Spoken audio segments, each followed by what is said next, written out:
abrir as nossas Bíblias em Êxodo, no capítulo 3.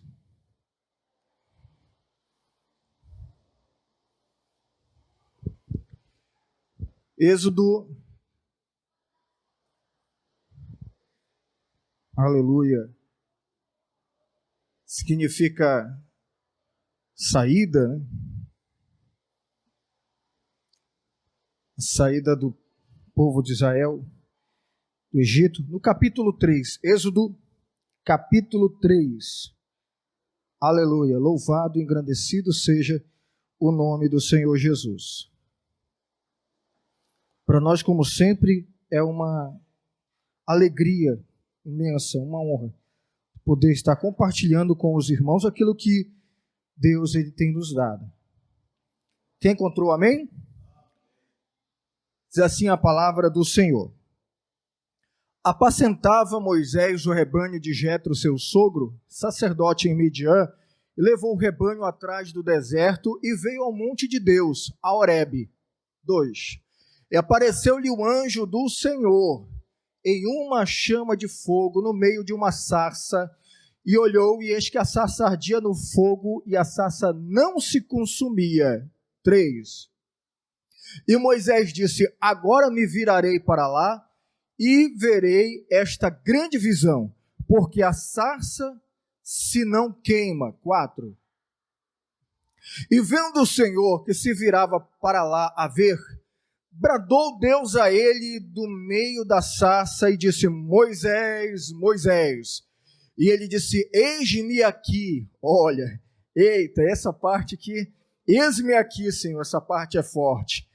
Êxodo 3:5, e disse: não te chegues para cá, tira as sandálias dos teus pés, os teus sapatos de teus pés, porque o lugar em que tu estás é terra santa. 6. E disse mais: eu sou o Deus de teu pai, o Deus de Abraão, o Deus de Isaque, o Deus de Jacó. E Moisés encobriu o seu rosto, porque temeu olhar para Deus. 7. E disse o Senhor: tenho visto atentamente a aflição do meu povo, que está no Egito, e tenho ouvido o seu clamor, por causa dos seus exatores, porque conheci as suas dores. 8. Portanto, desci para livrá-lo da mão dos egípcios e para fazê-lo subir daquela terra a uma terra boa e larga, a uma terra que mana leite e mel, ao lugar do cananeu, do eteu, do amorreu e do ferezeu e do eveu e do jebuseu. 9. E agora eis que o clamor dos filhos de Israel chegou a mim, e também tenho visto a opressão com que os egípcios os oprimem. 10. Vem agora, pois eu te enviarei a Faraó, para que tires o meu povo, os filhos de Israel, do Egito. Agora que é o negócio. 11. Então Moisés disse a Deus, ele não disse alguns textos atrás, eis-me aqui? Sim ou não? E agora, o que ele vai fazer? Ele vai criar desculpas para não ir. Então Moisés disse a Deus: quem sou eu que vá a Faraó e tire do Egito os filhos de Israel? Agora ele já começou a dar para trás. Opa, espera aí, Senhor, calma lá, vai devagar. Calma, Jesus, calma, não, espera aí. Eu disse, mas você disse eis-me aqui. Não, eu disse eis-me aqui, mas o Senhor, né? O Senhor, a gente não pode nem brincar com o Senhor, né? 12. E Deus disse: certamente eu serei contigo, e isto será por sinal de que eu te enviei. Quando houveres tirado este povo do Egito, servireis a Deus neste monte. Era só o sinal que Deus estava dando para ele, só o sinal. Tu vai tirar, eu serei contigo, tu vai tirar e vocês vão servir a mim nesse monte. Era só isso.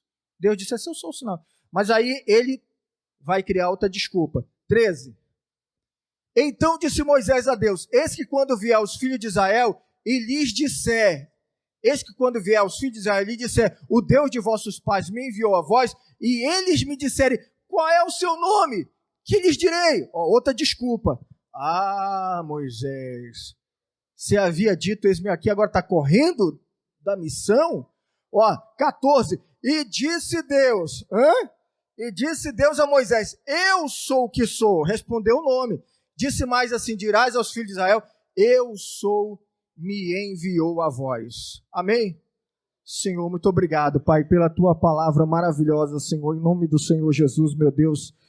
Eu te dou graça, Pai, por essa leitura maravilhosa e te peço, Senhor, a sua graça e a sua misericórdia para poder ministrar, Senhor, a sua igreja, Pai. Não é qualquer povo, meu Deus amado, é a tua igreja, a tua noiva, Pai. Em nome do Senhor Jesus, todos os impedimentos, barreiras sejam lançados por terra. Senhor, envia os seus anjos, peleja por nós, fala do teu coração para o nosso coração, Pai. Estamos aqui para aprender uns com os outros e com o teu Espírito Santo, meu Pai. Em nome do Senhor Jesus, nós te pedimos e te agradecemos. Quanto pode dizer amém?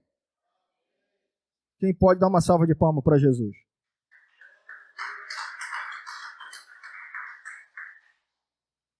Então, amados, o texto que nós lemos aqui, sobre a chamada de Moisés, Moisés, o nome quer dizer tirado das águas, e é um nome egípcio, né? É um nome do dialeto egípcio, não é um nome hebraico.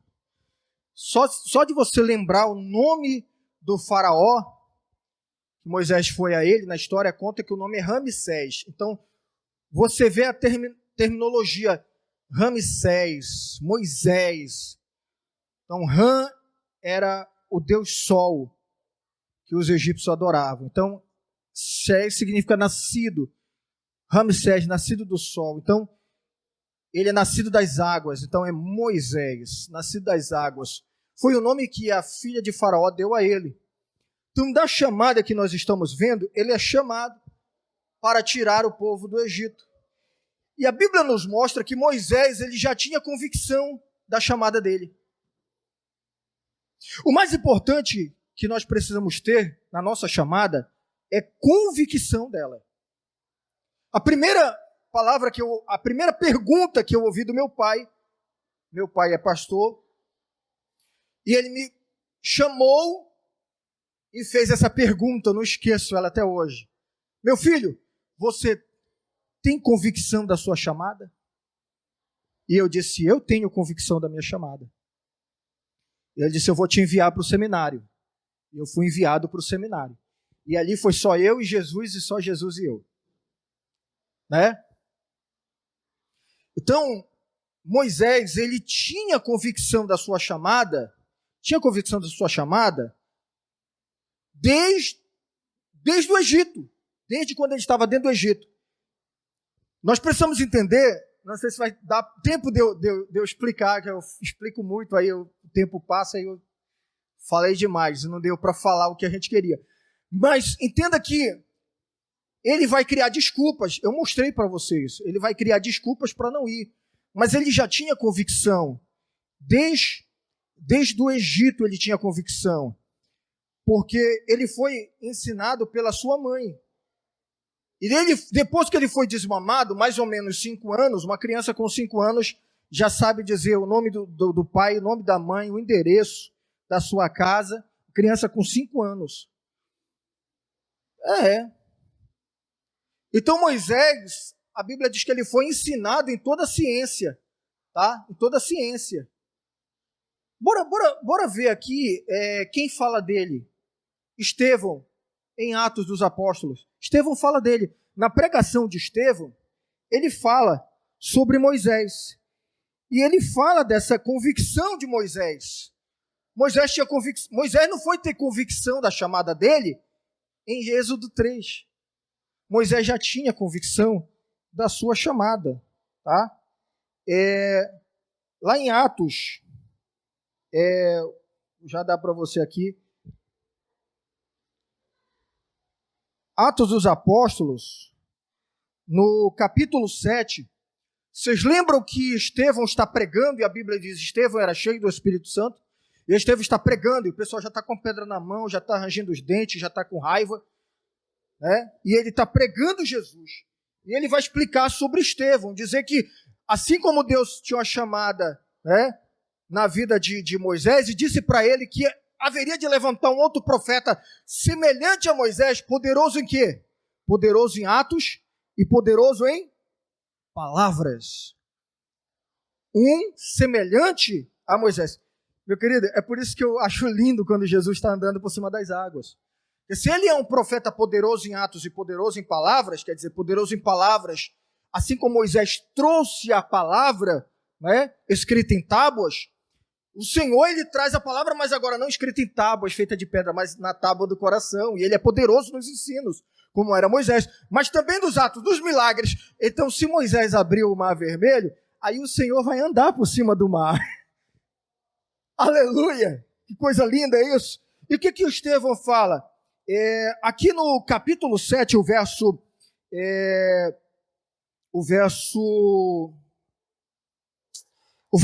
18, que é o contexto, né?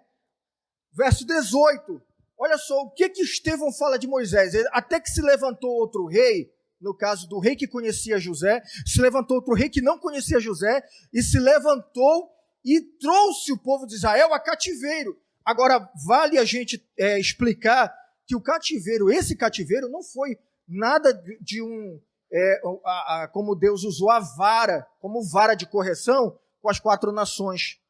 Quem lembra das 4 nações, que é a estátua que Daniel vê, a estátua de Nabucodonosor, a divisão? As 4 nações, quais são? Primeiro, Babilônia, veio o cativeiro de Babilônia, o cativeiro do Medo-Persa, o cativeiro da Grécia e o último cativeiro de Roma. Então, há uma diferença desse cativeiro, esse cativeiro de Faraó, esse cativeiro do Egito, para esses 4 cativeiros. Qual a diferença? A diferença é que os 4 cativeiros que representam a estátua de Nabucodonosor foi a vara de correção, porque estavam em pecado, eles estavam servindo a outro Deus, mas o que aconteceu foi um projeto de Deus, de levar eles, porque Deus ia trazer fome à terra, e levar eles para mostrar o seu cuidado, o seu poder. Então Deus leva eles para o Egito, mas não foi correção de Deus. Eles não estão devendo nada com Deus, eles não estão em erro em nada com Deus, entendeu? Eles estão lá porque um outro faraó que não conheceu José se levantou contra eles. Por quê? Porque era influência maligna. A Bíblia diz que as nações eles eram levantados para perseguir o povo de Deus. Por causa de quê? Influência maligna. O diabo, ele não entendia o projeto de Deus, mas entendia que os olhos do Senhor estavam sobre Israel. Israel é o seu povo escolhido. Então ele vai perseguir. O Senhor não tinha prometido semente da mulher? Aí lá vai o diabo pensar que Moisés é o Messias. E aí vai perseguir Moisés. Usando quem? Faraó, para matar as crianças. Aí olha o que Estevão fala na sua pregação. Ele diz, 19.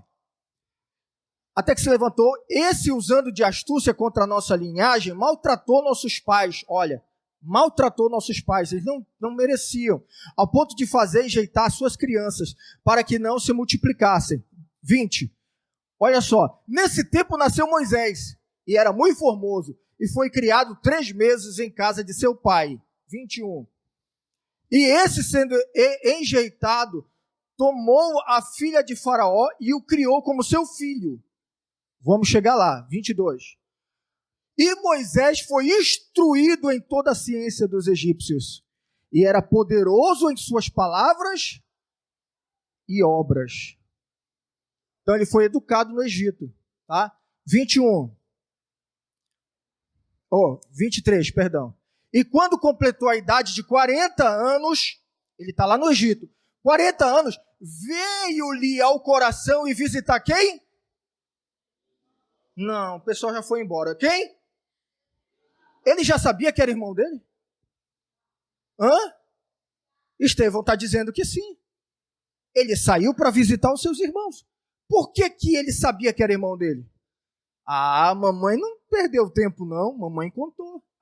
Se Deus dá a oportunidade de ela ser a ama dele, né, de dar o leite, ele aproveita e vai contando para ele, e ele segue naquela instrução. Você precisa entender que nessa época a escrita já existia, a escrita dos egípcios, que a ideografia era aqueles hieróglifos desenhados na parede, eles escreviam a história, tá? Então presta atenção que a letra não chegou para os hebreus. Os hebreus não tinham a Torá. A Torá veio com Moisés, isso? Amém? Agora, o que acontece? Eles não têm a palavra escrita, mas eles têm a palavra falada. A Torá, que é chamada de Torá oral. O que é a Torá oral? Você pensa que a semente da mulher que foi prometida lá em Gênesis morreu lá? De forma alguma. E passando de pai para filho, de pai para filho, de pai para filho. Meu querido, tem tanto mito e tanta ideia dos homens aí que vão passando de pai para filho, não é? O meu pai me contou, a minha mãe me contou. Eles tinham a Bíblia falada nas suas mentes. Eles não tinham a Bíblia escrita, a Torá, mas eles tinham a Torá oral, é chamado Torá oral. Então, eles tinham a promessa. Eles conheciam a ideia da promessa do Messias. Eles sabiam da promessa do Messias. Tá? Então, a sua mãe lhe conta. Você teve livramento de Deus. Deus mandou eu guardar você. E Deus me confirmou. Sabe como é mãe, né? Deus me confirmou. Botou você dentro do palácio. Mas nunca se esqueça, meu filho, das suas origens. Quando ele faz 40 anos, quantos anos? Ele diz, eu vou sair do palácio. Eu vou visitar meus irmãos. Me arrepio todinho. Quando ele diz, eu vou visitar meus irmãos, o que acontece? 7:24. E vendo maltratando um deles, enquanto ele estava dentro do palácio, ele não via os irmãos sendo maltratados. Mas quando ele saiu do palácio, ele viu. E vendo maltratando um deles, o defendeu. E vingou o ofendido, matando o egípcio. Olha só. Para Moisés matar o egípcio, ele não foi ensinado na cultura egípcia. Veja só, não é porque ele foi ensinado a cultura egípcia que ele deixou largou de mão a sua cultura. Ele sabia que ele era um hebreu. Então ele tinha duas culturas com ele. Ele tinha duas línguas com ele. Ele falava o egípcio e ele falava o hebraico. Então ele tinha duas culturas com ele. Então, com certeza, ele, como príncipe, aprendeu artes de guerra. Não sei se ele lutava jiu-jitsu, mas o cara era bom de briga, porque matou um soldado. Ele matou um soldado, um homem de guerra. Matou o egípcio. Tá? 25. E ele, olha lá, agora nós chegamos. E ele cuidava que seus irmãos... É o quê? O que Estevão fala? Ou foi embora? Foi, presbítero? Ainda tem gente aí? Oi! A hora, né? Eu já vou acabar, eu vou ficar aqui mesmo. E ele cuidava que seus irmãos entenderiam. Ele cuidava que os seus irmãos entenderiam que Deus lhes havia de dar a liberdade pela sua... Olha a revelação que Estevão está dando aí. Então a gente pensa que Moisés, ele está abrindo a mente no Êxodo 3. O Senhor está me chamando. Não. Ele já tinha convicção da chamada dele. O que é importante na nossa vida é termos convicção da nossa chamada. Se você tem convicção da sua chamada, ninguém lhe segura. O Senhor é contigo. Oh, aleluia! Se levante os intempéries que for. Se levante os atrapalhos, os impedimentos. Nada vai atrapalhar a tua chamada. Nada. Nada vai atrapalhar a tua chamada. Oh, aleluia! E veja que pensamos que Êxodo 3, Moisés, tão inocentezinho, não sabe de nada. Ou está sendo chamado ali agora. Nem sabia que ele era o escolhido. Ele já sabia. Já tinha isso no coração. Ele cuidava. Olha que Estevão está dando a revelação. Que seus irmãos entenderiam que Deus lhe havia de dar. Deus havia de dar liberdade para eles pela mão de Moisés. Mas eles não entenderam. E não entendendo, o que eles fizeram com Moisés? Eles perguntaram para Moisés. O que eles perguntaram para Moisés? Atos 7, 26. E no dia seguinte, brigando eles entre si, não pode isso. Né? Os irmãos, a igreja não pode brigar entre si. Mas, foi por eles visto e quis levá-los à paz, dizendo: varões, sois irmãos. Por que vos agravais uns ao outro? Por que brigar? Nós somos irmãos. 27. Aí, e como ele tinha pensado que eles iam entender, porque ele matou um soldado egípcio, que eles iam entender a chamada dele, aí ele diz: e o que ofendia o seu próximo o repeliu, dizendo: quem te constituiu príncipe e juiz sobre nós? Aí, o que acontece aí? Aqueles que querem levantar dúvida na sua chamada, sempre vão existir.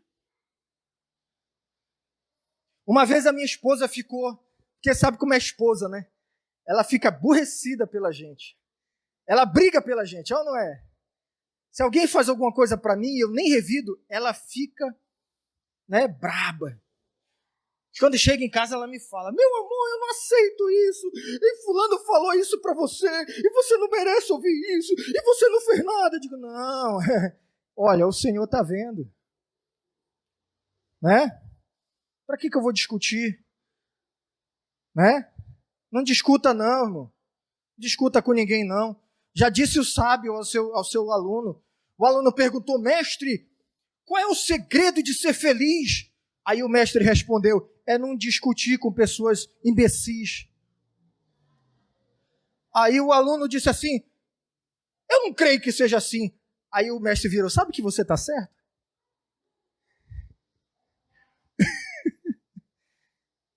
Então, alguém perguntou para mim: pastor Pablo, e um outro pastor, você tem convicção da tua chamada?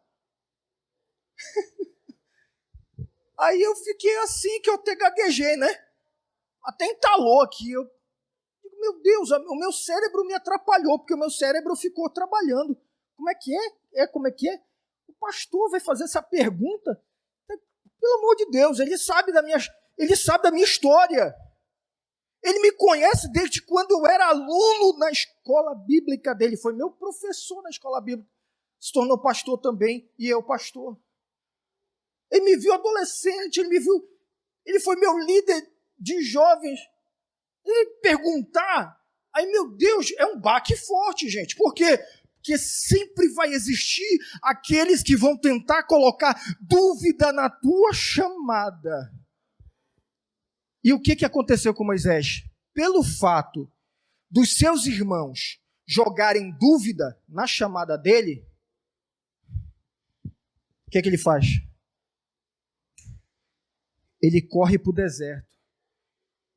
E o que ele quer fazer? Enterrar a sua chamada. Oh, eu estou sentindo que Deus está falando com alguém aqui nessa noite. Primeiro sou eu. Então você não pode parar. Você vai fazer igual a Moisés? Vai fugir? Só porque alguém não acredita em você?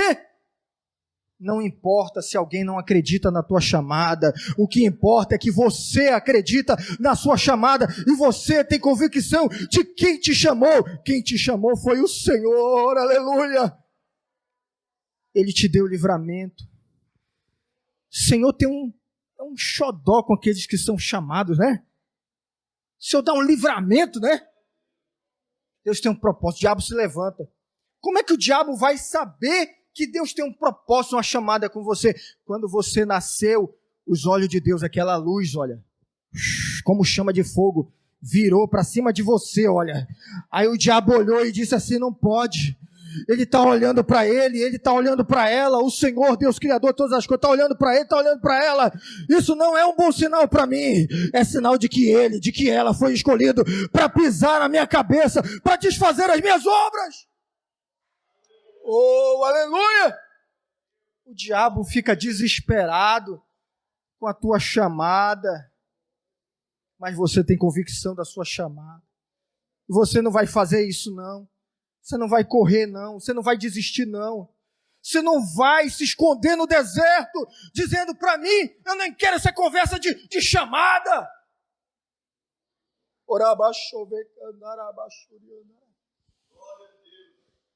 Diga assim, o tempo não é meu. Diga assim, o tempo é de Deus. Aí Deus olha para Moisés e diz, você pensa que você vai correr da chamada?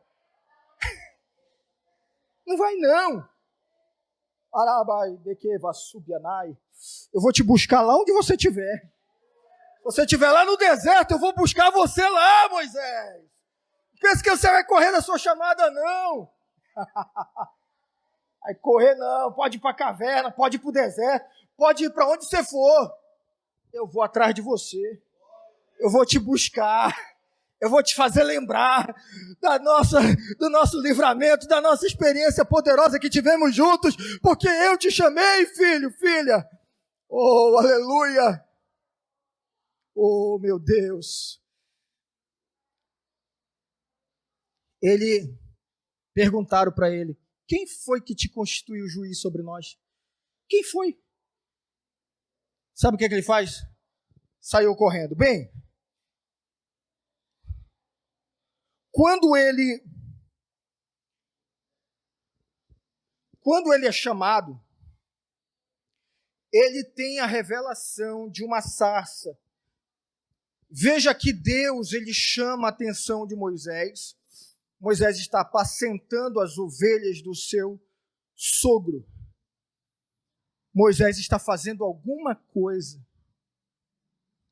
E quando o Senhor vai chamá-lo, primeiramente, não vou dizer que isso é regra, mas primeiramente, Deus abre uma visão espiritual. Ele dá uma visão espiritual. Todos aqueles que são chamados, Deus dá uma visão espiritual. Quem pode dar glória para Jesus? Então, por que a visão da sarça é espiritual? Porque a sarça, que era uma planta, uma planta de galhos toda seca, no calor do deserto, ela chegava a pegar fogo e rapidamente ela virava cinza. Só que quando Moisés passa e olha para a sarça, ele olha e a Bíblia fala que ele olha, né? Se você quiser voltar lá para o texto, fique à vontade, meu mano. Ele vira, porque ele passou e diz, é uma sarça pegando fogo como qualquer uma, como qualquer outra. Aí quando ele vira, ele para e diz, não, peraí, mas alguma coisa diferente aconteceu, porque ela pega fogo e não consome. Aí ele vira para a sarça. O que é isso? O que é isso? O que é isso? Quando a gente se volta para Deus, o que Deus faz? Deus se volta para nós. Quando você se volta para Deus, Deus se volta para você. Se ele tivesse virado as costas e ido embora, Deus ia olhar, mas ainda, pelo ensinamento bíblico, ainda ia contender com ele. Por quantas vezes? Por 3 vezes. A Bíblia tem um mistério do 3. Você pode prestar atenção. Eu creio que seja a assinatura de Jeová. Ele assinando o seu mistério da sua revelação, que ele é um Deus que se revela em 3 pessoas distintas. O Pai, o Filho e o Espírito Santo. Sempre você vai ver 3 na Bíblia. Então, quando Deus contende acerca de um assunto com você, é só 3 vezes. Disso não passa. Ah, pastor, não acredito que seja isso. Vou dar um exemplo para você. Pedro tinha uma chamada. Qual era a chamada de Pedro? Ser pregador dos gentios. Você sabia disso? Deus o havia escolhido para pregar para os gentios. Você lembra da visão que ele tem, que ele sobe para cima da casa de Simão o curtidor, ele tem uma visão no céu, em que Deus já estava preparando para chamar ele, para ir na casa de Cornélio, mas Deus sabia que ele não gostava de entrar na casa de gentio, e então ele tem aquela visão, Deus preparando ele para poder entrar na casa dos gentios. Aí o que acontece? Deus mostra aquela revelação, ó. Quando Deus faz a chamada, Deus dá a revelação primeiro. Quando Deus dá a revelação para Pedro, o que Pedro vê? Pedro vê, me ajuda aí, um vaso cheio de animais impuros um vaso atado pelas 4 pontas como um lençol. 4 pontas. 4 pontos cardeais. Norte, sul, leste e oeste. Que isso? 4 evangelhos. Mateus, Marcos, Lucas e João. Por quê? Porque evangelho, não que seja 4, evangelho é só um. Os escritores. Mas que o evangelho, ele é universal. Ele abrange tudo. Então ele, por ser universal, ele vai pegar os 4 pontos cardíacos. 4, simbologia do evangelho. Aí Deus fala para Pedro, eu quero 4 pontos que tu pregues o evangelho. Para quem? Para os animais que estão dentro, os gentios, animais impuros. Os gentios estão dentro do vaso. Eu quero que você pregue para eles. Porque eu estou te escolhendo. Eu escolho, mas antes eu dou a revelação. Eu estou te escolhendo para ser pregador dos gentios. Aí, quantas vezes Pedro contende com Deus? Que Deus mostra para ele e diz, Pedro, pega, mata e come. Aí ele diz, Senhor, de maneira alguma eu vou colocar na minha boca algo que seja impuro. Ah, Pedro, segunda vez, pega, mata e come. Deus está contendendo com Pedro. E Pedro diz, não, Senhor, de forma alguma eu vou colocar na minha boca alguma coisa que seja... Não, de forma alguma. Aí pela terceira vez, Pedro, pega, mata e come. Ele diz, não, Senhor, eu não vou comer. 3 vezes. Mas ainda assim... Quando vem os servos, o Espírito Santo diz para ele, ó, vai porque a revelação eu já te dei. Ele vai e prega, só que a chamada para os gentios ele perde. Mas ele não perde a sua chamada para ser presidente, pastor presidente de Jerusalém. Ele não perde, ele é bispo, mas ele não perde. Mas ele perde a chamada para os gentios. E aí, ninguém é melhor do que ninguém. Se não quer, tem quem queira. Deus passa a bola. Para quem Deus passou a bola dos gentios? Um camarada muito brabo. Vai no caminho para Damasco, Saulo de Tarso. Aí o Senhor dá primeiro o quê? A revelação. Aquela luz poderosa. Eu não sou o Roberto Carlos, mas essa luz só pode ser Jesus. Aleluia! O que acontece? Ele cai de cara no chão. Tá! Deus dá a primeira revelação, depois dá a chamada. Aí Deus pega e chama Paulo. Saulo, Saulo, por que tu me persegues? Duro será contra ti recalcitrar contra os aguilhões. O que Paulo faz? Contende? Não. Paulo diz assim, o que o Senhor quer que eu faça? Fala logo que eu vou fazer correndo! Oh, aleluia! Ai, decantará abaixo. Jesus, é uma salva de palmas para Jesus, igreja. Jesus é lindo. Fique de pé comigo nessa noite. Vamos ficar aqui. Na outra, né? Na outra oportunidade, nesse mesmo bate-canal, né? Amados, é tanta coisa para a gente meditar, né? Mas o que acontece? Deus dá a chamada para Moisés e Moisés diz... O que Moisés diz depois que ele vê a revelação? Moisés, o que Moisés diz? Eis-me aqui. E depois, na outra oportunidade, nós vamos meditar no diálogo de Moisés com Deus. Amém, igreja? Mas os irmãos entenderam a mensagem, amém? Amém?